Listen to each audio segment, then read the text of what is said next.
विश्ववंदनीय महाकारुणिक तथागत सम्यक संबुद्ध त्यांनी शोधून काढलेला तो सद्धम्माप्रमाणे आचरण करणारा भगवंताचा श्रावक संघ, या तीन महारत्नांना मी त्रिवार पंचांग प्रणाम करतो।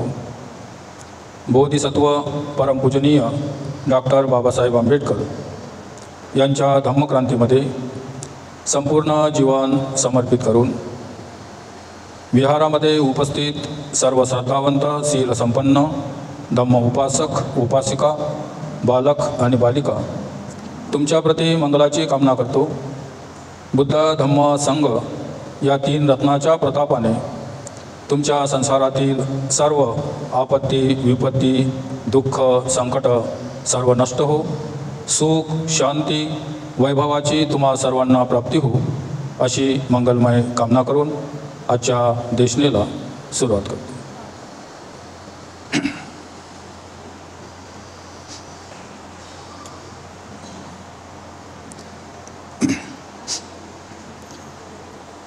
कालपासून आपण सदाचरणाचा मार्ग म्हणजे काय हे समजावून घेत आहोत। सदाचरणाचा मार्ग म्हणजे आर्य अष्टांगिक मार्ग, ज्याला मध्यम मार्ग म्हणतात। आर्य अष्टांगिक मार्गाच्या 8 पायऱ्या आहेत। त्यापैकी सम्यक दृष्टी आणि सम्यक संकल्प याला आपण काल समजावून घेतलं। आज पुढील जे पायऱ्या आहेत अष्टांगिक मार्गाच्या त्यांना आपण समजून घेणार आहोत। आज आहे सम्यक वाचा। सम्यक वाचा म्हणजे काय आणि ते कशा प्रकारे त्याचं आचरण करावं हे तथागत सम्यक संबुद्ध त्या परिवाचकांना समजावून सांगत आहेत की हे परिवाचकांनो, माणसाने जे सत्य असेल तेच बोलावे, असत्य अजिबात बोलू नये। माणसाने दुसऱ्याविषयी वाईट बोलू नये। माणसाने दुसऱ्याची निंदा नालस्ती करण्यापासून परावृत्त व्हावे।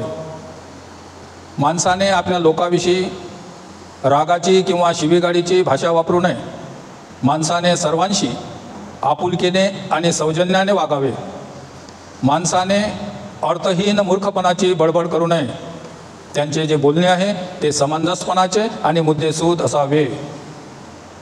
सम्यक वाचेमध्ये या 4 गोष्टी अंतर्गत होतात।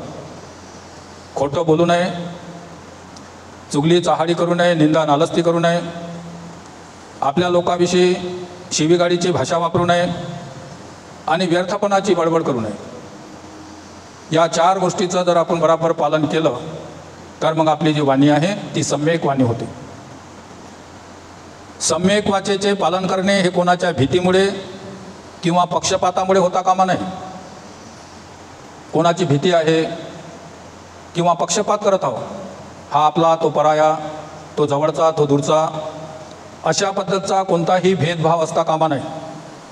किंवा मी जर खरं बोललो तर त्यामुळे माझा काय तोटा होईल, किंवा माझे जे वरिष्ठ आहेत त्यांना माझ्याबद्दल काय वाटेल, याचा सम्यक वाचेशी अजिबात संबंध नाही।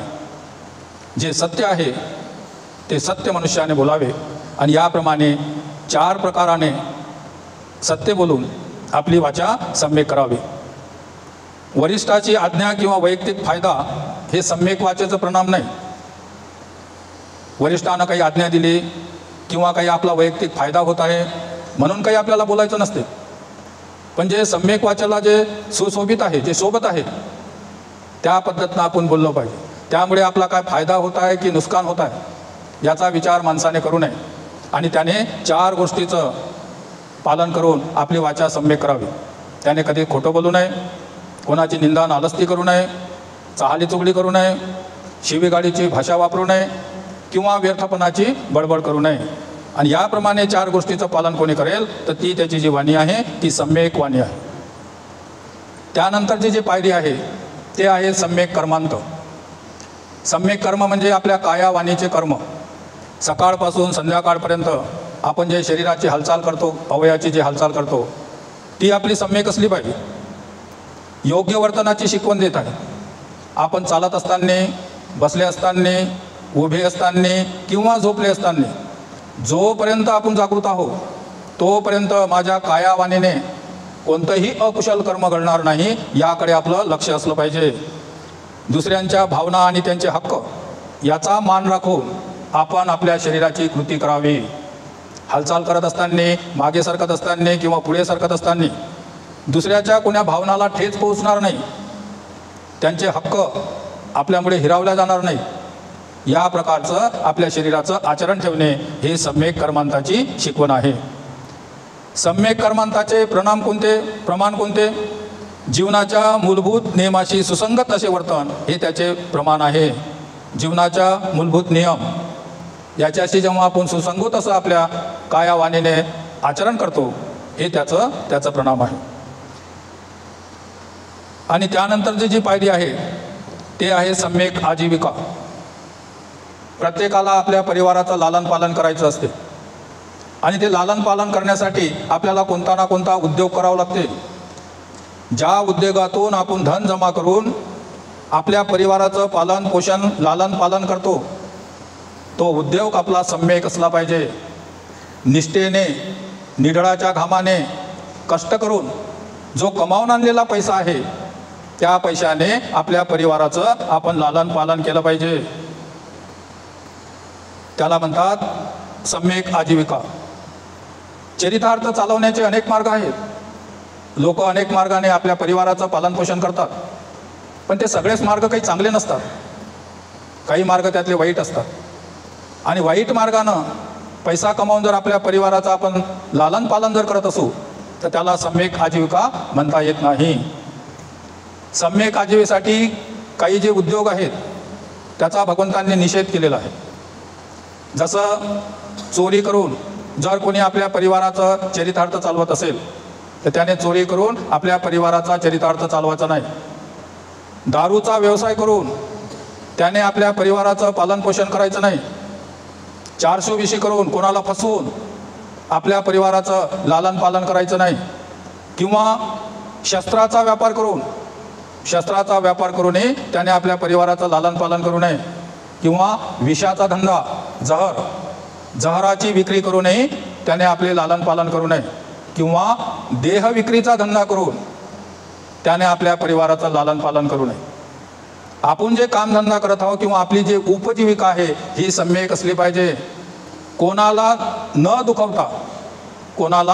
दुखवता इमानदारीपूर्वक आपल्या कष्टाने, मेहनतीने कमावून आणलेल्या पैशावरून त्यांनी आपल्या परिवाराचं लालन पालन केलं पाहिजे. दुसऱ्याची हानी किंवा दुसऱ्यावर अन्याय न करता आपल्या परिवाराला चालवायचं आहे. त्यासाठी मग आपल्याला पैसा पाहिजे आणि ते पैसा कमावत असताना दुसऱ्याला हानी न करता किंवा दुसऱ्यावर अन्याय न करता जगण्यापुरते मिळवण्याचे जेवढेही काही चांगले मार्ग आहेत हे सगळे सम्यक व्यायामामध्ये येतात, सम्यक आजीविकेमध्ये येतात. त्याला सम्यक आजीविका म्हणतात. अशा प्रकारे आपला आजीविका त्यांनी करत राहायचं आहे. सम्यक आजीविका करत असताना त्या व्यक्तीने 3 गोष्टीचं विचार करून पालन करायचं आहे. पहिली गोष्ट, मी जे व्यापार उद्योग करत आहो ज्याच्यामुळे माझ्या परिवाराचं लालन पालन होत आहे, हा व्यापार उद्योग कुशल आहे की अकुशल आहे हे पहिले मनुष्याने आपल्या बुद्धीने, तर्काने समजून घ्यायचं. जर तो व्यापार धंदा अकुशल असेल तर त्याला त्या माणसाने करू नये, आणि जर कुशल असेल तेव्हा त्याने त्याला करावं. पण केवळ एवढ्यावरच त्याने थांबू नये. त्याने नंतर दुसरी कसोटी लावायची की मी जो हा व्यापार धंदा करत आहे हा माझ्या हिताचा आहे, माझ्या फायद्याचा आहे, माझा परिवार आनंदाने जगत आहे, परंतु त्यामुळे इतरांचं नुकसान तर होत नाही, इतरांची हानी तर होत नाही. या गोष्टीचा विचार करून त्याने आपला परिवार चालवायचा आहे. आणि एवढ्यावरच थांबायचं नाही, पुन्हा त्याने तिसरी कसोटी लावायची की मी जो हा व्यापार उद्योग धंदा करत आहे आज माझ्या हिताचा आहे, आज माझा परिवार चांगल्या प्रकारे उदरपोषण त्याचं होत आहे, पण पुढे चालून या कर्मामुळे माझ्या जीवनावर काही आपत्ती विपत्ती तर येणार नाही याचा त्याने विचार करावा.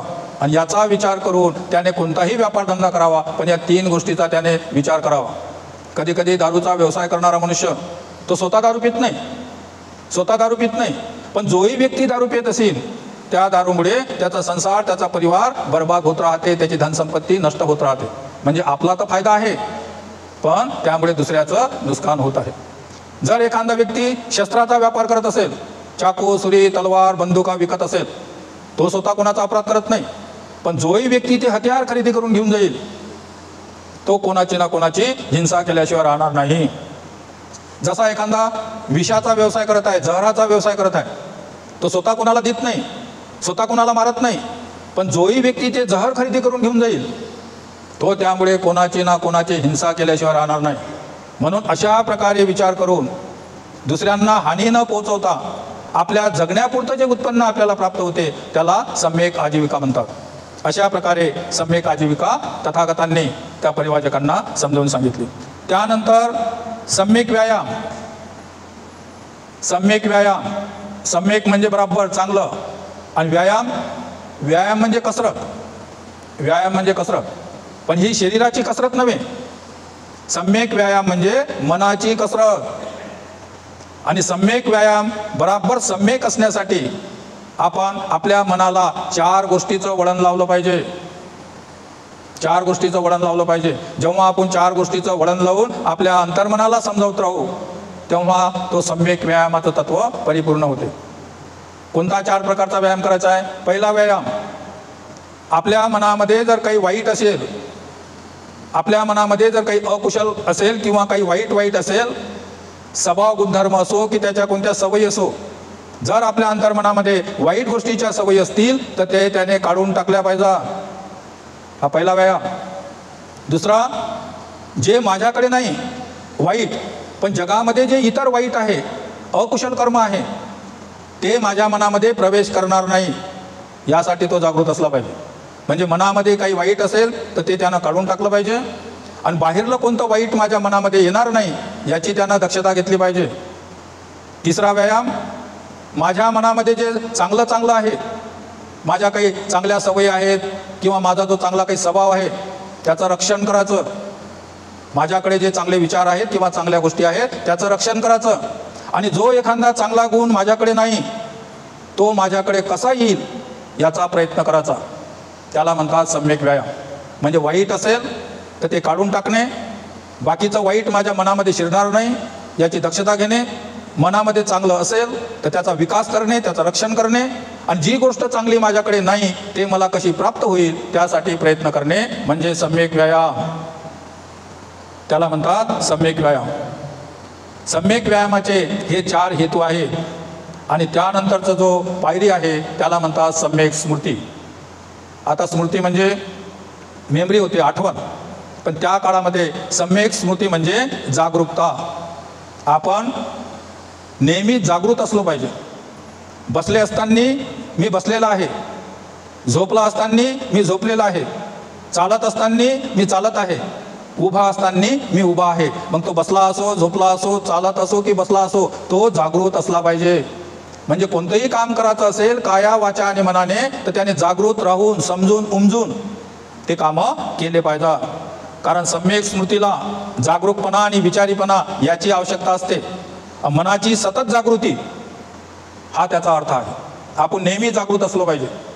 मग तुम्ही धम्माचं कार्य करत असाल किंवा तुम्ही धम्मदेशना प्रवचन श्रवण करत असाल किंवा तुमच्या संसारामध्ये तुमच्या परिवारामध्ये तुम्ही काही कामं करत असाल, स्वयंपाक करत आहे की तुम्ही कपडे धुत आहे की घरातलं कोणतं काम करत आहे, जेही तुम्ही काम करत आहे त्याबद्दल तुम्ही जागृत असले पाहिजे. जेव्हा जागृत राहून आपण जे काम करू ते काम चांगल्या प्रकारे झाल्याशिवाय राहणार नाही. अशा प्रकारे आर्य अष्टांगिक मार्गाचे 7 घटक आपण या ठिकाणी पाहिलेले आहेत. आपण सम्यक दृष्टी पाहिली, सम्यक संकल्प पाहिला, सम्यक वाचा, सम्यक कर्मांत, सम्यक आजीविका, सम्यक व्यायाम आणि सम्यक स्मृती. 7 घटक आपण पाहिले. शेवटची जी पायरी आहे ती पायरी आहे सम्यक समाधी. परंतु तथागत म्हणतात या आर्य अष्टांगिक मार्गावर चालत असताना किंवा या आर्य अष्टांगिक मार्गावर चालण्याचा जो मनुष्य प्रयत्न करते त्याच्या जीवनावर, त्याच्या मार्गावर 5 अडथळे, 5 बंधनं असतात. त्याला स्पीड ब्रेकर म्हणतात. हे 5 बंधनं किंवा 5 अडथळे जर आपल्या अंतर्मनामध्ये असतील ज्या व्यक्तीच्या अंतर्मनामध्ये असतील, मनामध्ये, तो व्यक्ती या आर्य अष्टांगिक मार्गाप्रमाणे चालू शकत नाही, तो धम्म मार्गाचं पालन करू शकत नाही, धर्मतत्वावर चालू शकत नाही. म्हणून हे जे 5 अडथळे आहेत, हे जे 5 बंधनं आहेत, या बंधनाला दूर करण्याचा जो मार्ग आहे, या 5 अडथळ्यांना नष्ट करण्याचा जो मार्ग आहे, तो मार्ग म्हणजे सम्यक समाधी. कारण सम्यक समाधी आर्य अष्टांगिक मार्गामध्ये प्रमुख आहे, महत्त्वाचे आहे. ते कोणते 5 अडथळे आहेत? पहिला आहे कामछंद, दुसरा व्यापात, तिसरा थीनमिद्द, चौथा उद्धुत्त कृकुत्त आणि 5वा विचिकित्सा. पाली भाषेमध्ये, आपल्या भाषेमध्ये लोभ, द्वेष, आळस किंवा सुस्ती, अनिश्चय आणि संशय, हे ते 5 अडथळे हो. जर कोणाच्या मनामध्ये लोभ असेल, कामविकार असतील, कामभावना असेल, तर हा लोभिष्ठ मनुष्य या धम्म मार्गाचं पालन करू शकत नाही. जर आपल्या मनामध्ये कोणाविषयी द्वेषभाव असेल, जळफळाट असेल, तर हा द्वेषभाव त्या मनुष्याला धम्म मार्गावर वाटचाल करू देत नाही. त्यानंतर आळस आणि सुस्ती, शरीराचा आळस असेल किंवा मनाचा आळस असेल, हा जर आळस मनुष्याचा शत्रू आहे, हा आळस जर निर्माण असेल, आपल्यामध्ये असेल, तर तो त्या व्यक्तीला धम्म मार्गावर चालू देत नाही. आणि चौथा आहे अनिश्चय. हे करू का ते करू, असं करू का तसं करू, अनिश्चय आणि पश्चाताप. कधी कधी एखादं काम केल्यानंतर मी हे का केलं, मी हे करायला नाही पाहिजे होतं, त्यानंतरचा पश्चाताप. कधी कधी एखादं काम आपण केलं नाही तर त्याचाही पश्चाताप, मी हे करायला पाहिजे होतं. आणि जेव्हा ही पश्चातापाची भावना निर्माण होते, तेव्हा तो मनुष्य दिवसभर व्याकुल किंवा परेशान राहत असते. आणि व्याकुल आणि परेशान मनुष्य धम्म मार्गाचं आचरण करू शकत नाही. म्हणून हा लोभ, हा द्वेष, हा आळस, अनिश्चय आणि संशय, हे 5 अडथळे होत. म्हणून हे अडथळे दूर करणे आवश्यक आहे. हे अडथळे म्हणजे बंधनेच होत. आणि ते दूर करण्याचा जो मार्ग आहे, तो मार्ग म्हणजे समाधी होय. हे अडथळे दूर करण्याचा मार्ग म्हणजे समाधी होय. भगवान म्हणतात, परंतु परिवाचकांनो, सम्यक समाधी म्हणजे समाधी नव्हे. सम्यक समाधी म्हणजे समाधी नव्हे, हे लक्षात घ्या. कारण तिचे स्वरूप अगदी निराळे आहे. समाधी आणि सम्यक समाधी याच्यामध्ये फार मोठा भेद आहे. सम्यक समाधी म्हणजे समाधी नव्हे. समाधी म्हणजे केवळ चित्ताची एकाग्रता. समाधी म्हणजे चित्ताची एकाग्रता. आणि चित्ताची एकाग्र करण्यासाठी चित्त कोण्याही गोष्टीवर एकाग्र होऊ शकते. एखादा चोरी करण्याचा जर विचार करत असेल, तर मी किती वाजता उठायला पाहिजे, किती वाजता मी जाणार आहे, किती वाजता लोक झोपणार आहे, मी कोण्या दारातून प्रवेश करणार आहे, कोणती कोणती वस्तू घेणार आहे आणि कसा बाहेर निघणार आहे. चोर जेव्हा अशा प्रकारे विचार करते, तेव्हा त्याचे मन एकाग्र झालेलं असते आणि तो विचारामध्ये डुंबून गेलेला असते. एखाद्याच्या मनामध्ये जर कामाचे विकार, काम वासना जर भडकली असेल, तर ती प्राप्त करण्यासाठी तो सतत विचार करत राहते. मला असं करायचं आहे, मला तसं करायचं आहे, मला हे प्राप्त करायचं आहे, ते प्राप्त करायचं आहे. आणि त्या विचारामध्ये तो एवढा डुंबून जाते की त्यावेळेस त्याचं मन एकाग्र होते. एखादा व्यक्ती एकटाच एका ठिकाणी बसलेला राहते, तो स्वतःशीच प्रश्न करत असते आणि स्वतःच उत्तर देत असते. त्याच्या चेहऱ्याचे हातभाव बदलत असतात, त्याचे हातपाय तो हलवून गोष्टी सांगत असते. असं वाटते जसं त्याच्यासमोर कोणी बसलेला आहे आणि हा त्याला गोष्टी सांगत आहे, पण त्याच्याकडे कोणी नसते. तो एकटाच प्रश्न करत असते, तो एकटाच त्याचा विचार देत असते. आणि ज्या ठिकाणी तो बसला असते, त्या ठिकाणी त्याचं चित्त एकाग्र झालेलं असते. आणि एवढं एकाग्र झालं असते की एखादा साप जरी त्याच्या अंगावरून गेला तरी त्याचं लक्ष राहत नाही. त्याला म्हणतात समाधी. म्हणजे अकुशल गोष्टीवरही आपलं मन एकाग्र करता येते. जसं तुम्ही मांजर पाहिली असेल, जेव्हा ती एखाद्या उंदरावर टपत असते, तेव्हा ती एवढी एकाग्र होऊन बसलेली असते की आपल्या शरीराची हालचाल करत नाही, आपल्या शरीराचा एक रोमही उभा राहू देत नाही. एकसारखे कान आणि डोळे टक लावून ते त्या उंदराच्या त्या छिद्राकडे कधी बाहेर येईल याची वाट पाहत असते. ती अवस्था समाधीचीच आहे. एखादा बगळा नावाचा पक्षी एखाद्या डबक्यामध्ये जाते, त्या डबक्यामध्ये मासड्या आहेत, बेंडक आहेत, आणि ते खाण्यासाठी हा बगळा त्या पाण्यामध्ये उभा राहते. पण कसा उभा राहते? एका पायावर उभा राहते, एक पाय असा उचलून घेते, आपले पंख व्यवस्थित साडते, आपले डोळे मिटून घेते आणि त्या पाण्यामध्ये शांत उभा राहते. त्या पाण्यामध्ये असलेले मासळा किंवा बेडक बाहेर येऊन जेव्हा त्या पक्षाला पाहतात, पुन्हा अंदर जातात. त्यांना वाटते की कोणीतरी आहे, पुन्हा बाहेर येतात, पुन्हा अंदर जातात. पण जेव्हा ते 2-3 वेळा पाहतात की हे एकाच जागी उभा आहे, जसा कोणी तपस्वी आहे किंवा किंवा हे कोणीतरी झुडूप आहे असं जेव्हा त्यांना भास होते तेव्हा त्या मासड्या आपल्या घरातून बाहेर निघतात किंवा ते बेंडक आपल्या घरातून बाहेर निघतात. याच्या पायाच्या रेंजमध्ये आले का हा मग बगळा एकदम त्याला चोच मारून त्याला पकडून घेते. त्यालाही समाधी म्हणतात. पण हे सगळी अकुशल आहे, कोणाची हिंसा करण्यासाठी किंवा भलतेच विचार मनामध्ये साठण्यासाठी. म्हणून तथागत म्हणतात की हे परिवाचकांनो, सम्यक समाधी म्हणजे समाधी नव्हे. सम्यक समाधी म्हणजे समाधी नव्हे. सम्यक समाधी आणि समाधी याच्यामध्ये भेद आहे. केवळ चित्ताची मनाची एकाग्रता करणे ही समाधी आहे. आणि ही जी समाधी असते, हिची जी अवस्था असते ती तात्पुरती असते. जेव्हा आपण विचारामध्ये लीन होतो तेव्हाच आपलं मन एकाग्र होत असते. कोणी आवाज दिला किंवा उठून उभं राहिलो तर ती समाधीची अवस्था नष्ट होत असते, कारण तिचा जो स्वभाव असते हा तात्पुरता असते. पण ज्याला आपण सम्यक समाधी म्हणतो, सम्यक समाधी म्हणजे कुशल चित्ताची एकाग्रता. समाधी म्हणजे केवळ चित्ताची एकाग्रता. ते कोणे मार्गावर कोणे विषयावर होऊ शकते, पण सम्यक समाधी म्हणजे कुशल चित्ताची एकाग्रता. आणि हे कुशल चित्ताची जेव्हा एकाग्रता प्राप्त होते ती समाधी टिकाऊ राहते. समाधी म्हणजे केवळ चित्ताची एकाग्रता. वरील 5 अडथळ्यांना ते अटकाव करते, ते आपल्याला ध्यान मार्गावर नेते, याच्या शंका नाही. पण त्या समाधीच्या अवस्था असतात त्या तात्पुरत्या असतात. आणि त्यामुळे त्या अडथळ्यांना केलेलाही जो इलाज असते तोही तात्पुरता असते. समाधीमुळे अडथळ्यांना तात्पुरता अटकाव केला जातो, परंतु ती एक नकारात्मक स्थिती आहे. तिच्यामुळे आपल्या मनाला वळण लावता येत नाही. कारण ही जी आपण समाधी पाहिली, या समाधीमुळे आपल्या मनाला कुशल चिंतनाचं वळण लावता येत नाही, कारण ती अकुशल विषयावरती स्थापन झालेली समाधी असते. पण जेव्हा आपण कुशल कर्माचा विचार करण्याचे शिक्षण देते, जे सम्यक समाधी आहे ती वास्तवात्मक आहे. ती मनाला एकाग्रतेचे आणि एकाग्रतेच्या काळामध्ये कुशल कर्माचा विचार करण्याचे शिक्षण देते. त्यामुळे सम्यक समाधीने जेव्हा आपण या अडथळ्याला दूर करण्याचा प्रयत्न करतो तेव्हा हे जे अडथळे असतात हे अडथळे सर्वच्या सर्व नष्ट होऊन जातात. समाधीमुळे त्या अडथळ्यांचा तात्पुरता इलाज होते, पण सम्यक समाधीमुळे आपल्या चित्ताला कुशल विचार करण्याची सवय लावते. त्यामुळे ही जी अवस्था असते ही अवस्था कायमस्वरूपी टिकून राहणारी असते. म्हणजे समाधी आणि सम्यक समाधी यातला भेद आपल्या लक्षात आला पाहिजे. सम्यक समाधी मनाला चांगल्या गोष्टीचा विचार करण्याची आणि चांगल्याच गोष्टीचा नेहमीच विचार करण्याची सवय लावते. सम्यक समाधी चांगल्या कृती करण्यास आवश्यक अशीच प्रेरणा मनामध्ये निर्माण करते.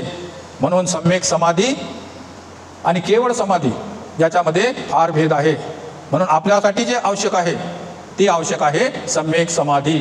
सम्यक समाधी म्हणजे कुशल चित्ताची एकाग्रता. आपण अकुशलावर चित्त एकाग्र करायचं नाही. कुशल भाव मनामध्ये निर्माण करून त्यावर जर आपण मनाला एकाग्र केलं आणि आपल्या मनाला जर तशी सवय लागली तर आपल्या मनाला नेहमी चांगल्या गोष्टीची विचार करण्याची सवय लागू शकते. अशा प्रकारे तथागतांनी त्या परिवाचकांना सदाचरणाचा मार्ग म्हणजे आर्य अष्टांगिक मार्ग समजावून सांगितला. त्यानंतर भगवंतांनी त्यांना शील मार्ग समजावून सांगितला. कारण भगवंतांनी सुरुवातीला सांगितलं होतं, जर प्रत्येकाने पवित्र्याचा मार्ग अनुसरला, सदाचरणाच्या मार्गाचा स्वीकार केला आणि शील मार्गाचा जर अवलंब केला तर प्रत्येक मनुष्य आपल्या संसारामध्ये जे दुःख आहे किंवा आपत्ती विपत्ती आहे त्यापासून तो मुक्त होऊ शकते. त्याच्या जीवनामध्ये सुख प्राप्त होऊ शकते. विशुद्धी मार्ग आणि सदाचरणाचा मार्ग 2 मार्ग आपण समजून घेतले. आता भगवान त्यांना शील मार्ग म्हणजे काय हे समजावून सांगत आहे. शील 10 प्रकारे आहेत. या शील मार्गांनाच सद्गुणाचा मार्ग म्हणतात आणि या सद्गुणाच्या मार्गाला पारामिता म्हणतात. पारामिता म्हणजे पूर्णत्वाकडे घेऊन जाणाऱ्या पायऱ्या. म्हणून हा शील आपल्या जीवनामध्ये अत्यंत असा महत्त्वाचा आहे. हे पायऱ्या 10 आहेत. पहिला आहे शील, दुसरं दान, तिसरं उपेक्षा, चौथा नष्कर्म, 5वं वीर्य, 6वं शांती, 7वं सत्य, 8वं अधिष्ठान, 9वी करुणा आणि 10वी मैत्री. हे 10 सद्गुण आहे. म्हणजे 10 सद्गुणाचे 10 भांडे आहेत. आणि या जीवनामध्ये जो उपासक उपासिका सत्कर्म करून करून करून या 10ही भांड्यामध्ये जेवढं काही पुण्य अर्जित करते त्या भांड्यामध्ये टाकत राहते. आणि ज्याचे हे 10ही पारामिताचे भांडे पुण्यकर्माने चांगल्या कर्माने तुटुंब भरून जातात असा व्यक्ती मार्ग फळावर आरूढ होतो. त्याला श्रोतापन्न, सकुदागामी, अनागामी आणि अहर्त अवस्था सुद्धा प्राप्त होऊ शकते. श्रोतापन्न म्हणजे धम्माच्या स्रोतमध्ये पडला, धम्म मार्गावर लागला, म्हणजे धारेमध्ये लागला, महानदीच्या धारेमध्ये लागला. महानदीच्या धारेमध्ये जर तो लागला तर आज ना उद्या, म्हणजे या जन्मात नाही तर पुढच्या जन्मात तो समुद्रापर्यंत पोहोचते, म्हणजे पोहोचते, कारण तो नदीच्या धारेमध्ये लागलेला आहे. त्याला म्हणतात श्रोतापन्न. आणि जो व्यक्ती ही अवस्था प्राप्त करते तो जास्तीत जास्त 7 जन्म ग्रहण करते. अठ्ठम आदियंती संघरत्न, 8वा जन्म तो ग्रहण करत नाही. आणि या 7 जन्मात तो कोण्या ना कोण्या जन्मात अहर्त पदाला प्राप्त होते. त्याच्यावरची जी पायरी आहे ज्याला म्हणतात स्रकुदागामी, हा स्रकुदागामी नावाचा व्यक्ती एकदा मनुष्य लोकामध्ये जन्मग्रहण करते. आणि एकदा मनुष्य लोकामध्ये जन्मग्रहण केल्यानंतर मृत्यू पावल्यानंतर तो अरहत पदाला प्राप्त होते. तिसरा आहे अनागामी.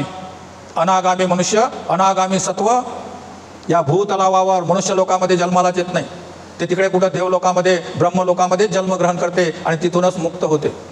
आणि चौथी जी अवस्था आहे ज्याला म्हणतात अरहत, तो मनुष्याचा हा शेवटचाच जन्म असते. आणि जन्म झाल्यानंतर तो मृत्यू पावल्यानंतर तो जन्म मरणाच्या फेऱ्यातून मुक्त होते.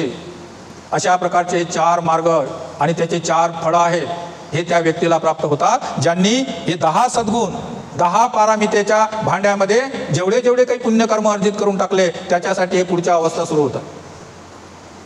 आणि मनुष्य लोकामध्ये आपला जन्म झाल्यानंतर हा भगवंताचा सद्धम्म आपल्याला समजल्यामुळे आपणही पुण्यकर्म अर्जित करून या भांड्यामध्ये काहीतरी पुण्याचं साधन जमा करू शकतो. जरी या जीवनामध्ये आपण हे पूर्ण भांडे पूर्ण भरू शकलो नाही तरी आपल्या जेवढ्या प्रयत्नानं, जेवढ्याही प्रकारे आपण जेवढं त्या भांड्यामध्ये पुण्यकर्म टाकू, 10 भांड्यामध्ये जर आपले थोडे जरी भांडे टाकले, म्हणजे 10% जरी आपलं पुण्यकर्म 10 भांड्यामध्ये जरी पडलं तरी तो व्यक्ती अधोगतीकडे जात नाही. अधोगतीचे 4 लोक आहेत. एक आहे पशुपक्षी, त्यांना म्हणतात तिर्यक योनी, ज्यामध्ये पशु पक्षी किडे माकोडे छोटे मोठे आले. दुसरा आहे नरक योनी, जो नरकामध्ये पसत राहते. तिसरा आहे असुर योनी. आणि चौथा आहे पशुपक्षी योनी. या 4 योन्यामध्ये तो मनुष्य प्रवेश करत नाही, ज्याने 10% जरी या 10 भांड्यामध्ये पुण्यकर्म संपादन केलं असेल. तो व्यक्ती मृत्यू पावल्यानंतर मनुष्य लोकामध्येच जन्म घेते. आणि मनुष्य लोकामध्ये जर असा पुण्यवान मनुष्य जन्म घेईल तर तो चांगल्या परिवारामध्ये, चांगल्या घराण्यामध्ये, चांगल्या परिवारामध्ये, चांगल्या इलाख्यामध्ये जन्मग्रहण करील. ज्या ठिकाणी त्याला पुण्यकर्म करण्याची पुन्हा संधी प्राप्त होईल अशा ठिकाणी त्याचा जन्मग्रहण करेल. म्हणून ज्या पद्धतीनं जेवढं या 10 शिलाचं, या सद्गुणाचं आचरण करता येते तेवढं करणे आपल्या हिताचं आहे. आणि त्यानंतर भगवंतांनी त्यांना या सद्गुणाचा मार्ग समजावून सांगितला. सद्गुणाचा मार्ग समजावून सांगत असताना सर्वप्रथम तथागतांनी शील म्हणजे काय हा मार्ग, हे पहिली पायरी समजावून सांगितली. शील म्हणजे नीतिमत्ता. शील म्हणजे नीतिमत्ता. वाईट गोष्टी न करण्याकडे आणि चांगल्या गोष्टी करण्याकडे असलेला आपल्या मनाचा कल, त्याला म्हणतात नीतिमत्ता. वाईट गोष्टी न करण्याकडे आणि चांगल्या गोष्टी करण्याकडे असलेला आपल्या मनाचा कल, त्याला म्हणतात नीतिमत्ता. शील म्हणजे नीतिमत्ता. नीतिमत्ता म्हणजे पापभिरुता. पापभिरुता म्हणजे पापाला भिणे. पापाला भिणे म्हणजे पाप कर्म करण्याची लज्जा वाटणे, त्याला म्हणतात शील. अपराध करण्याची लाज वाटणे, शिक्षेच्या भीतीने वाईट गोष्ट करण्याचे टाळणे म्हणजे शील. शील म्हणजे पापभिरुता. शील म्हणजे पापभिरुता. जेवढेही काही चांगले कामं आहेत हे सगळे या शीलाच्या आधारानंच उभे राहतात. जसे पृथ्वीच्या आधारानं वृक्ष उभे राहतात, हजारो वर्ष जगतात. जसे या पृथ्वीच्या आधारानं मोठमोठ्या बिल्डिंगा 100 मजली कैक वर्ष राहतात. जेवढी काही वजनाचे भारी ताकदचे कामं आहेत या पृथ्वीवर पाय टेकूनच मनुष्य पूर्ण करते पृथ्वीच्या आधाराने. तसेच जगामध्ये जेवढे काही चांगल्या गोष्टी आहेत, उन्नती आहे, प्रगती आहे, मान सन्मानाच्या ज्या काही चांगल्या असतील त्या सगळ्या गोष्टी या शीलाच्या आधारानं उभे राहतात. म्हणजे शील म्हणजे जीवनाचा पाया आहे. शील हा जीवनाचा पाया आहे. दुसरी गोष्ट आहे नष्कर्म. नष्कर्म म्हणजे ऐहिक सुखाचा त्याग. नष्कर्माचा अर्थ होते गृहत्याग. गृहत्याग म्हणजे घरादाराच्या झंझटीपासून मुक्त होणे, म्हणजे संन्यासी धर्म स्वीकार करणे, त्याला म्हणतात नष्कर्म. घरादाराचा मोह सोडून देणे, संन्यासी धर्म स्वीकार करणे. त्याला म्हणतात नष्कर्म. पण परिवारामध्ये राहून सगळेच लोक काही संन्यास धर्म घेणार नाही, सगळेच लोक काही परिवाराला सोडू शकत नाही, सगळेच लोक परिवाराचा त्याग करू शकत नाही, हे भगवंत जाणत होते. म्हणूनच त्यांनी उपासकांचा संघ निर्माण केला होता. कोणी आलं त्यांना उपासकाची दीक्षा देत होते, किंवा ज्याची इच्छा असली त्याला भिक्षूची दीक्षा देत होते. हा जो उपासक आहे हा गृहस्थच राहते, आपल्या परिवारामध्येच राहते, आणि ज्या पोझिशनवर तो आहे त्या पोझिशनवर तो काम करते. वडील असेल तर वडिलाचा धर्म पार करते, आई असेल तर आईचा धर्म पाल करते, मुलगा मुलगी असेल तर ते आपला धर्म पार करतात. संसारामध्ये राहूनच संसाराचं पालन पोषण करून संसाराच्या अलिप्त राहतात. आपले जे कर्तव्य आहेत त्याचं ते पालन पोषण करतात. पण पालन पोषण करत असताना ते त्या संसाराला चिपकून राहत नाही, संसाराला चिपकून राहत नाही. अनेक लोक आपण आपल्या जीवनामध्ये, आपल्या परिवारामध्ये, आपल्या आजूबाजूला आपले पाहत असतो. माता पित्यांचा जो धर्म असते तो त्यांनी परिपूर्ण केलेला असते. नंतर त्याचे मुलं बाळ असतात, ते मोठे झालेले असतात, शहाणे झालेले असतात, आणि त्यांचंही लग्न कार्य झालेलं असते, त्यांचंही लग्न कार्य झालं असते. आता त्यांचं जर लग्न कार्य झालं असेल तर त्यांना त्यांचं जीवन जगू द्यावं लागते. त्यांच्या जीवनामध्ये अडथळे, बंधनं, अधिकार निर्माण करावं लागत नाही. जे आईवडील त्यांच्या संसारामध्ये दखल अंदाजी करत असतील असे आईवडील म्हातारपणी बाहेर फेकले जातात. म्हणून त्यांचा जो संसार आहे तो त्यांना करू द्यावा लागतो. पती पत्नीमध्ये जर भांडण झालं त्यांच्यात, सुना आणि पोरामध्ये, तर ते होऊ द्यावं लागते. ते स्वतःच आपली चुका ग्रहण करतील, स्वतःच ते आपले भांडणं मिटवतील, आणि पुन्हा स्वतःच आपल्या संसाराला लागतील. पण आपण आईवडील म्हणून जर सतत त्याच्यात पडत असू, कधी त्या सुनेला दोष लावत असू, कधी त्या मुलाला दोष लावत असू, मुलाला जर दोष लावत असू तर आईवडील मुलाच्या नजरेतून खाली येतात, आणि तुम्ही त्या सुनेला दोष लावत असाल तर त्या सुनेच्या नजरेतून खाली येतो. म्हणून ते जर त्यांचा संसार त्यांना करू द्यायचा आहे, ते आता त्यांचं लग्न कार्य झालं, ते समजदार झाले, आपल्या व्यवहारात लागले, त्यांना लागू द्यायचं. त्यांना जेव्हा मुलं बाळ होतात तेव्हा त्या मुलं बाळाचं कसं संगोपन करायचं, कसं लालन पालन करायचं, कसं त्यांना काय करायचं हे त्यांना कळू द्या. काही काही परिवारामध्ये लोक त्याला कळू देत नाही. मुलाचं सुनेचं भांडण झालं का एकदम त्या भांडणामध्ये पडून जातात, किंवा मुलगा जर रडायला लागला असेल नातू तर मग त्याला एकदम घेऊन घेतात, त्यालाच आपले आंघोळ करणे, त्यालाच ते कपडे घालणे, त्यालाच अमुक करणे, त्याला टमुक करणे. म्हणजे त्या आईवडिलांना असं वाटूच देत नाही काय बाळ आपलं होय, सतत त्याच्यामध्ये करत राहतात. स्वयंपाक करायच्या वेळेस बाळ घेऊन सने आपले बसतात. आपले लेकरं बाळ कोणी वागवले, आपला संसार कसा कोणी केला, त्यांचा तो संस्कार आहे, त्यांना ते समजलं पाहिजे. म्हणून त्याकडे थोडंसं दुर्लक्ष करावं लागते. जर ते बाळ रडत असेल तर त्याला रडू द्या, रडल्यानं शेत त्याची चांगली होते. का घरचा कामधंदा करून बाळाला कसं सांभाळता येते हे त्या आईवडिलांना समजू द्या. तुम्ही जर सतत त्याच्यामध्ये जाऊन अडथळे करत असाल तर मग त्या अडथळ्याचा परिणाम आपल्यासाठी फार विचित्र होत असते, आणि मग त्याचा कोणी लाभही उचलत असते. आणि पहिले तर मग असं करत होते आणि आता असं करत नाही, यानं कोणी काही सांगितलं का, नंतर मग आपल्या कलयामध्ये, संसारामध्ये कलय निर्माण होत असते. म्हणून त्याला म्हणतात नैष्कर्म. आई वडिलांची जिम्मेदारी आहे मुलाबाळांना जन्म देणे, त्याचं लालन पालन करणे, त्यांना शिक्षण शिकवणे, त्यांच्या पायावर उभं राहणे. हे करत असताना त्याच्यामध्ये त्यांनी आसक्तीभाव ठेवू नये.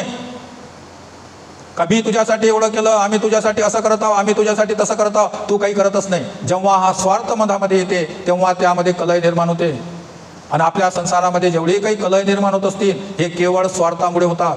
पती पत्नीमध्ये भांडण स्वार्थामुळेच होते, बाप लेकामध्ये कलय स्वार्थामुळेच होते, भावाभावामध्ये दुश्मनी स्वार्थामुळेच होते. आणि हे स्वार्थ त्याचं मेन काम असते. म्हणजे संसारामध्ये राहायचं, संसाराच्या जिम्मेदाऱ्या पूर्ण करायच्या. हे करत असताना ज्याची जिम्मेदारी आहे ते सगळी आपापल्या त्याला वाटून टाकायची. मलाच करावं लागते, यांना काही समजत नाही, मलाच करावं लागते यांना, असं म्हणून आपण त्या संसारामध्ये जर रमणान झाले तर मग त्या संसारात जन्म होते, तिथंच आपलं जीवन जगते, त्याच्यामध्येच मृत्यू पावते. धीरे धीरे त्याच्यापासून दूर होत राहावं लागते, धीरे धीरे त्याच्यापासून दूर राहावं लागते. व्यवहाराच्या चाव्या त्यांच्याकडे द्यावं लागतात, बाहेरून त्यांना लक्ष ठेवावं लागते. एक वेळा घाटा होईल, एक वेळा नुकसान होईल, नंतर तो आपोआप समजेल, तेव्हा त्याला व्यवहारिक जीवन त्या लेकरांना समजत असते. पण आपण प्रत्येक गोष्टीमध्ये आपणच सल्ला करत गेलो. प्रत्येक घरामध्ये केवळ पती पत्नी म्हणजे आई आणि वडील दोघंच सल्ले करतात, काय घ्यायचं आहे, काय ठेवायचं आहे, काय विकायचं आहे, काय करायचं आहे. ते मुला मुलींना त्या व्यवहारामध्ये बसवत नाही आणि त्यांच्या पुढे व्यवहाराच्या गोष्टी करत नाही. त्यामुळे आपल्या अनेक मुला मुलींना संसारी जीवनातला व्यवहार कसा असते हे त्यांना माहीत नसते. आणि जेव्हा माता पिता अचानक निघून जातात तेव्हा मात्र त्यांची फार मोठी फसगत होते. म्हणून या झंझेटीतून वाचण्यासाठी हे जे दुसरं कर्म आहे त्याला म्हणतात नैष्कर्म. नैष्कर्म म्हणजे ऐहिक सुखाचा त्याग. आता काही सुखाचा तुम्हाला त्याग करावा लागेल. ज्या गोष्टी आतापर्यंत अधिकारवाणीनं केल्या त्या आता अधिकार दुसऱ्याजवळ द्यावा लागेल. आणि धीरे धीरे धीरे संसारामध्ये राहूनच त्या संसाराच्या आसक्तीपासून दूर यावं लागेल. त्याला म्हणतात नष्कर्म. आणि हे उपासक उपासिकांसाठी फार महत्त्वाचं शील आहे, महत्त्वाची पायरी आहे. कारण जोपर्यंत त्या आसक्तीतून तुम्ही दूर येणार नाही तोपर्यंत धम्म मार्गावर तुम्ही वाटचाल करणार नाही. तुम्ही वैयक्तिक चिंतन करणार नाही, मनन करणार नाही. तुम्ही जीवन जगत असताना तुमच्या कमाईचे 4 भाग असले पाहिजेत. तथागत सांगतात तुमचं जेवढं उत्पन्न आहे त्या उत्पन्नाचे किंवा तुमच्याकडे जे संपत्ती आहे त्या संपत्तीचे गृहस्थाने 4 भाग केले पाहिजेत.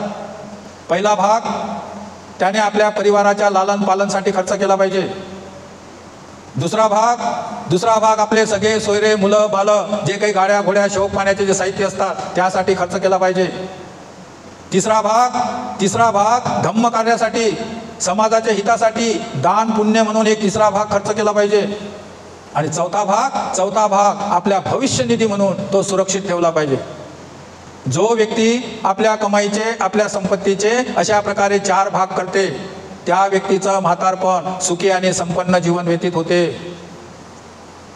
25% परिवारांसाठी, 25% आपले सोयरे धायरे त्यांच्यासाठी, 25% आपल्यासाठी म्हातारपणी सुरक्षित निधी आणि 25% धम्मकार्य म्हणजे पुण्यकर्मासाठी. जर ज्यांच्यावर आपला विश्वास आहे, ज्यांच्यावर आपला भरोसा आहे, ज्याच्यावर आपली आस्था आहे, पुढे चालून जर ते आपल्यापासून दूर गेले तर आपण सोयऱ्या धायऱ्याला मदत करत असल्यामुळे ते सोयरे धायरे आपल्याला सहारा देतात. आणि त्या सोयरे धायऱ्यांनी सहारा नाही दिला तर आपल्याकडे जे 25% भविष्य निधी असते याच्यावर तुमचं म्हातारपण सुखी जाते. आणि त्या भविष्य निधीमध्येही काही अडथळा आला तर हे जे 25% पुण्यकर्म केलं असते हे पुण्यकर्म तुमचं म्हातारपण सुरक्षित करते.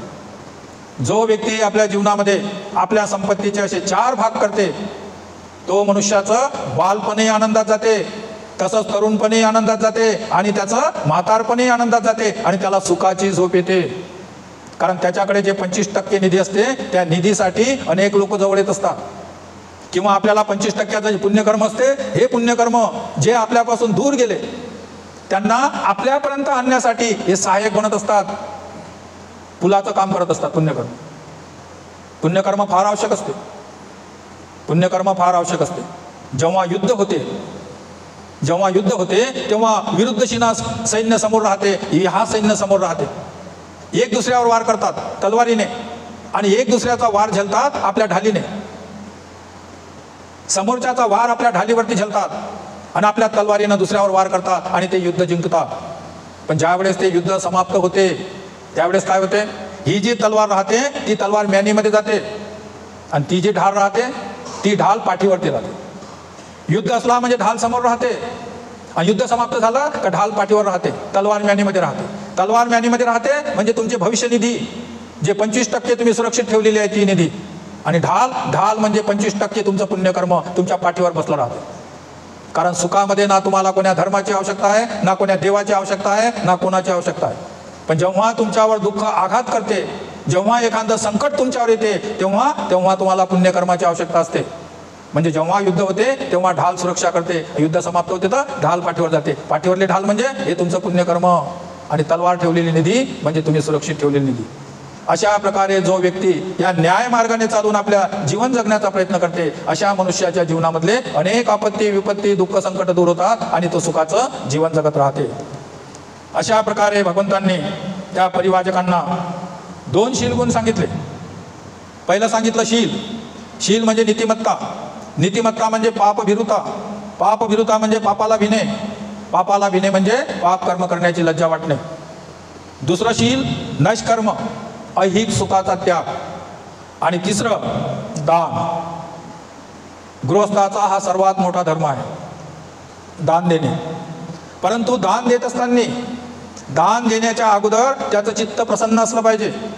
दान देता वेळेस त्याचं चित्त प्रसन्न असलं पाहिजे आणि दान दिल्यानंतरही त्याचं चित्त प्रसन्न असलं पाहिजे. या 3 घटना बरोबर घडत असतील तेव्हा ते दान आपल्या सत्पात्री दान घडते. सत्पात्री दान घडते म्हणजे त्याची पारमिता बनते, आपल्या खात्यावर ते फिक्स होते.